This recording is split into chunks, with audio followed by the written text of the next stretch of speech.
আসসালামু আলাইকুম। আমি চলে আসলাম উর্মিলা কিচেন থেকে। আপনারা সবাই কেমন আছেন?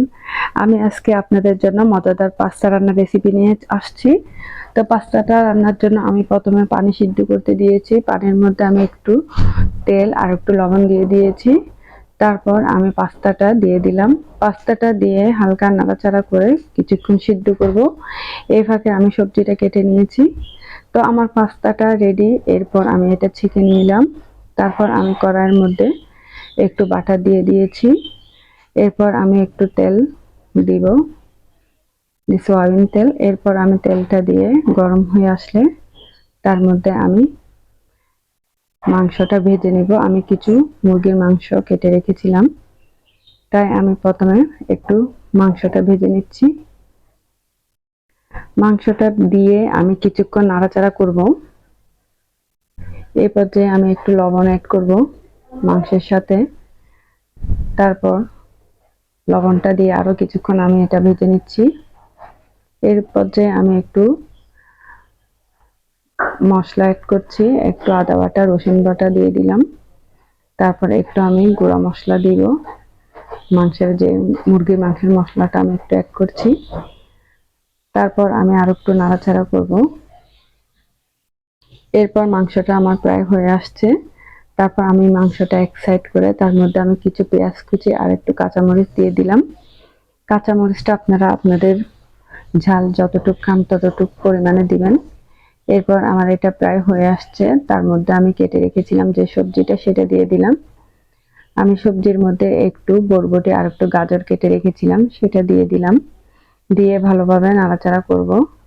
এরপর আমার এটা একটু সিদ্ধ হয়ে আসলে তার মধ্যে আমি একটা ডিম অ্যাড করছি। ডিমটা দিয়ে আর একটু ভালোভাবে নাড়াচাড়া করব।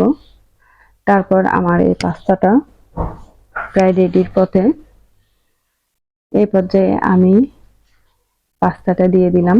পাস্তা দিয়ে আরো কিছুক্ষণ নাড়াচাড়া করে ঢেকে দিব কিছুক্ষণের জন্য। আপনারা প্রয়োজন মতো লবণ অ্যাড করতে পারেন। আমি প্রথমে একটু লবণ দিয়েছিলাম, তারপর আমি লবণ দিয়ে এরপর আর একটু নাড়াচাড়া করে তার মধ্যে আমি একটু ক্যাপসিকাম কেটে রেখেছিলাম, সেই ক্যাপসিকামটা অ্যাড করব। আর সসটা আপনারা যারা খেতে চান তারা সসটা দিতে পারেন। আমি সসটা সবসময় দিয়ে থাকি। আমার এটা মজা লাগে, আমার বাচ্চারাও খুব পছন্দ করে, তাই আমি সসটা দিয়ে দিলাম। আর আপনারা দিতে না চাইলে তাও সমস্যা নেই। এরপর সসটা দিয়ে ভালোভাবে নাড়াচাড়া করে আরো কিছুক্ষণ আমি এটা রান্না করব। তারপর আমি একটু স্বাদ মতো লবণ দিয়ে দিয়েছি আর একটু তারপর নাড়াচাড়া করছি। লবণটা একটু কম হয়েছিল, তাই আমি আর একটু লবণ দিয়ে দিয়েছি। এরপর আমি 2টা চিজ দিয়ে দিচ্ছি। এগুলো বাজারে পাওয়া যায়। চিজটা দিলে খেতে একটু সুস্বাদু হয়, বাচ্চারা সহজে পছন্দ করে খেতে, তাই আমি একটু চিজও দিয়ে দিলাম। আমি 2টা চিজ অ্যাড করছি। এরপর চিজটা দিয়ে আরো কিছুক্ষণ রান্না করব। তারপর আমার এটা হয়ে যাবে। এরপর আপনারা গরম গরম পরিবেশন করবেন। চিজটা হলে তারপর আমি একটু ভালোভাবে নাড়াচাড়া করে দিচ্ছি। এরপর আমি চুলার আঁচটা একটু কমিয়ে দিয়েছি। তারপর আমি এটা কিছুক্ষণ রান্না করে উপরে একটু ক্যাপসিকাম দিয়ে দিলাম। তারপর ধনিয়া পাতা দিয়ে আরো কিছুক্ষণ আমি ঢেকে রাখলাম।